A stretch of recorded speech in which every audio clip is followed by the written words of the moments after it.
Primera actividad minor en NIF, Wilderley Vargas Castillo, estudiante de Contaduría Pública, semestre 10, El Pau Gil Caquetá. El marco conceptual de las NIF es un conjunto de conceptos relacionados con la preparación y presentación de los estados financieros para usuarios externos. No es ninguna norma internacional de contabilidad, no define reglas de medición ni presentación. Su propósito es servir de base para el desarrollo de futuras normas internacionales de contabilidad, ayudar a los organismos normalizadores para el desarrollo de las normas, ayudar a los que elaboran los estados financieros a aplicar las normas internacionales, ayudar a los usuarios en la interpretación de los estados financieros, ayudar a los auditores a emitir un concepto sobre si los estados financieros han sido elaborados de acuerdo a las normas internacionales de contabilidad. La hipótesis fundamental está basada en que es un negocio en marcha. Esto quiere decir que se supone que es una empresa en marcha y que pues tiene actividades que le generan ingresos, que le generan ganancias. Se basa de acuerdo a esa hipótesis. Entonces podemos decir que hay que mirar si la empresa está en funcionamiento o no, si, o quizás tiene pensado pues liquidarse. De acuerdo a eso, pues entonces se aplican las normas internacionales de información financiera en un negocio en marcha. Se supone que está en marcha el negocio.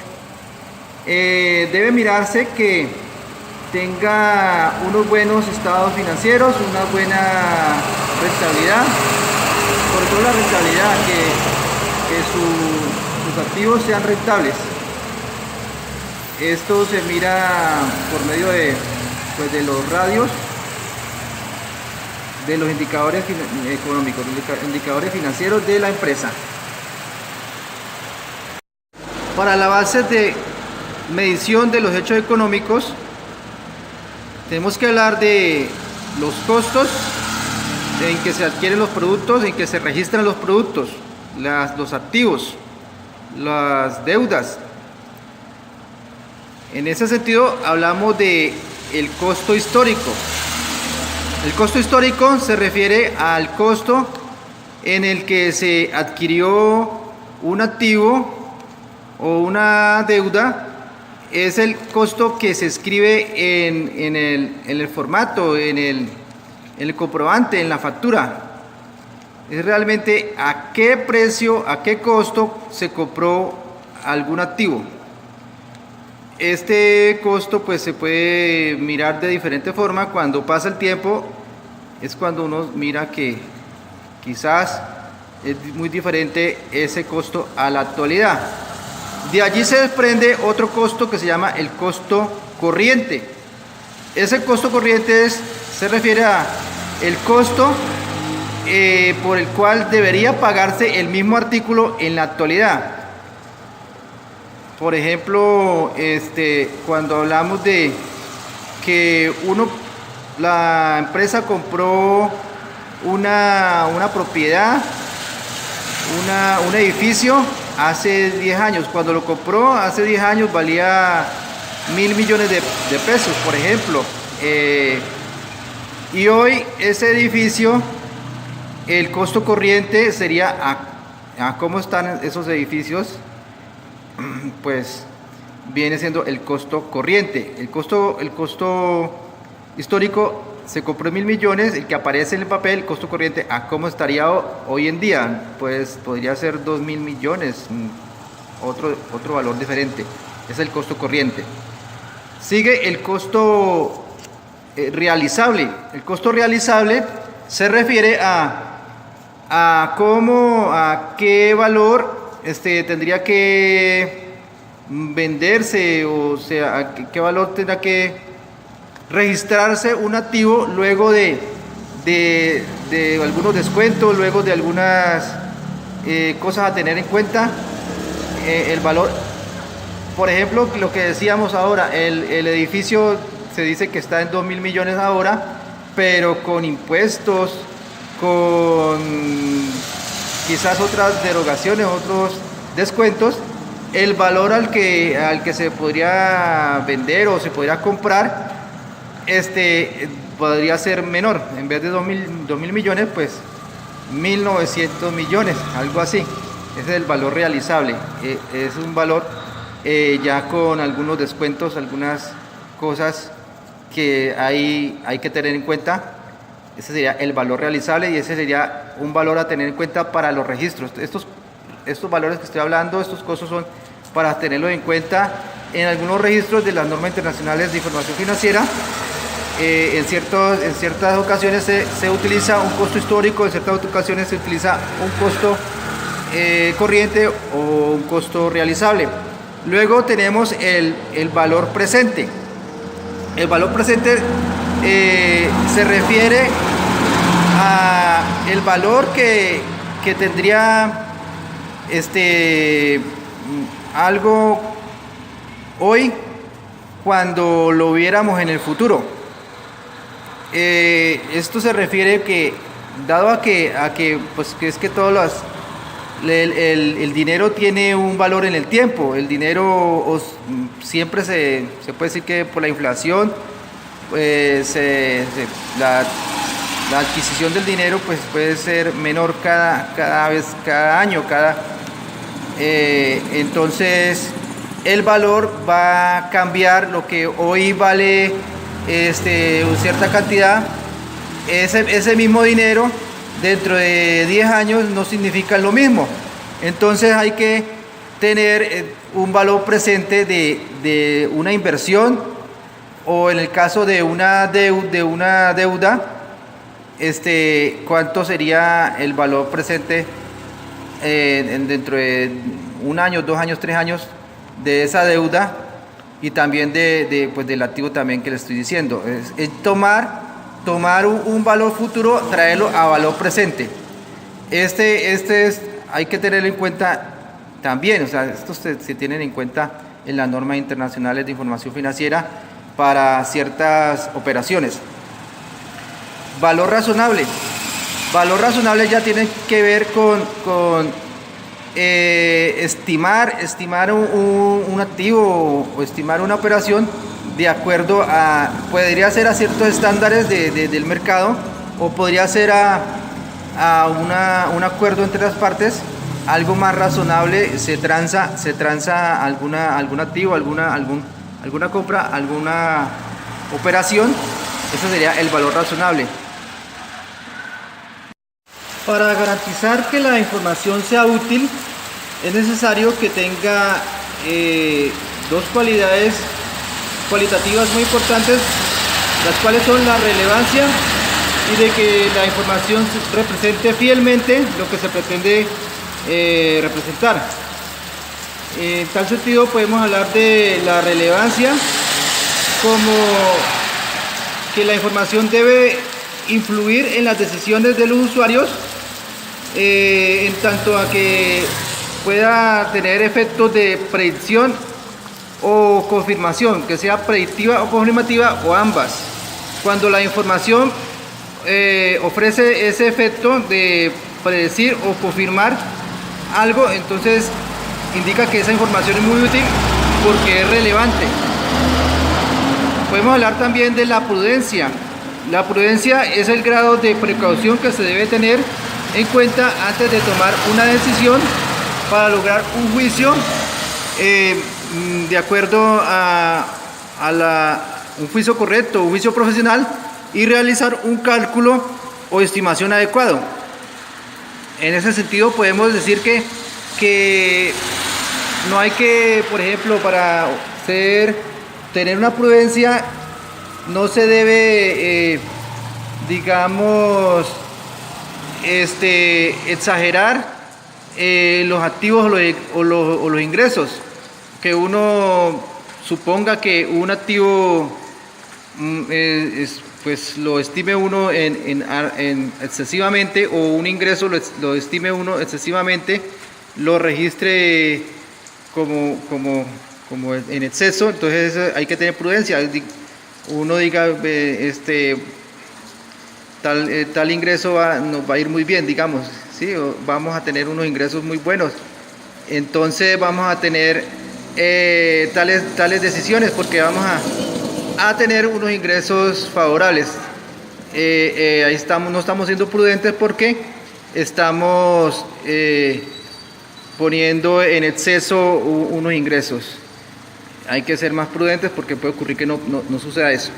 Y en el caso de las obligaciones y los gastos, podemos también subestimar. Cuando presupuestamos, por ejemplo, decimos que, bueno, vamos a tener tales gastos y realmente no son. Entonces es porque los subestimamos. Hay que ser prudentes en esa subestimación, en no subestimar los gastos. Este es el principio de la prudencia. El proceso de reconocimiento de un hecho económico es un proceso de incorporación de una partida a los estados financieros. Esta partida tiene su definición, su naturaleza, para que pueda ingresarse a esos estados financieros. Tales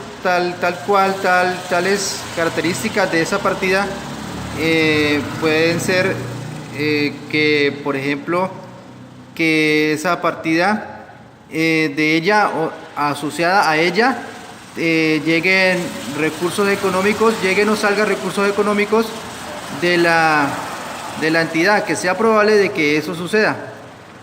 Otra característica de que esa partida debe ser medible, debe ser fiable, debe ser que tenga información útil, que tenga una información completa, neutral, para que se constituya en una partida que se pueda reconocer. Definición de activo, pasivo y patrimonio. Activo: recurso controlado por la entidad, resultado de sucesos pasados del cual la entidad espera beneficios futuros. Pasivo: obligación presente de la entidad a raíz de sucesos pasados, al vencimiento de la cual la empresa espera desprenderse de recursos económicos para su cancelación. Patrimonio es el residuo que le queda al activo luego de deducir todos sus pasivos. Los estados financieros de propósito general son aquellos preparados al cierre de un periodo para ser presentados a usuarios indeterminados con el ánimo de satisfacer el interés común en evaluar la capacidad de un ente económico para generar flujos favorables de fondos. Se deben caracterizar por su concisión, claridad, neutralidad y su fácil consulta. Estos estados financieros se dividen en los estados financieros básicos y los estados financieros consolidados. Los estados financieros básicos son el estado de situación financiera, el estado de resultados, el estado de cambios en el patrimonio, el estado de cambios en la situación financiera y el estado de flujos de efectivo. De los estados financieros consolidados también están los estados de situación financiera, los estados de resultados, los estados de cambios en el patrimonio, cambios en la situación financiera y los estados de flujos de efectivo, pero en este caso de entidades matrices y sus subordinadas, o de entidades dominantes y subdominadas que se presentan. Esos estados financieros pues se presentan como si fueran de una sola empresa, consolidados como si fueran de una misma empresa, pero hacen referencia a que son de matrices y subordinadas y sus dominantes y sus dominados. Se hacen en un solo estado financiero consolidado. Contingente es un activo de naturaleza posible surgido a raíz de eventos pasados cuya existencia ha de ser confirmada solo por la ocurrencia de uno o más eventos inciertos en el futuro que no están enteramente bajo el control de la entidad. Esto quiere decir que un activo contingente es algo incierto, pero se puede considerar un activo que pudiera ocurrir. Como no es se tiene que mirar en el futuro, entonces se revela. Si no fuera así, si fuera algo más cierto, entonces pues no se revelaría, sino que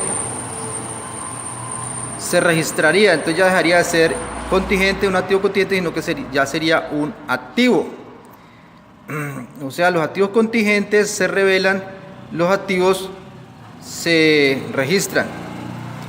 Un ejemplo de un activo contingente puede ser cuando una empresa hace una demanda a otra empresa, a la competidora, por el uso indebido de su marca, por usurpar su marca, por usurpar su patente, por ejemplo.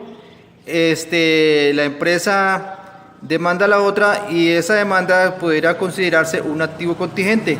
Ese activo contingente se revela en una nota contable a los estados financieros, a los interesados, y cuando ocurra pues ya sería un activo que se registraría. Este es el ejemplo de un activo contingente. Provisiones: valor estimado con un alto grado de certeza de que se tenga que desembolsar un recurso. Las provisiones se pueden reconocer como pasivos en el momento en que la empresa no tenga otra opción que pagar la obligación. Una provisión se registra contablemente, es decir, se reconoce. Entre mayor sea la certeza de la obligación, entonces se llamaría provisión. Si no hay certeza, ya se llamaría contingencia. Esa es la diferencia entre una provisión y una contingencia. Tiene que ver con el grado de certeza o incertidumbre que se tenga de esa situación, de ese hecho económico. Entonces, si hay alto grado de certeza, se registra, se reconoce como una provisión. Si hay incertidumbre, no se reconocería y sería una contingencia, y sencillamente se revelaría.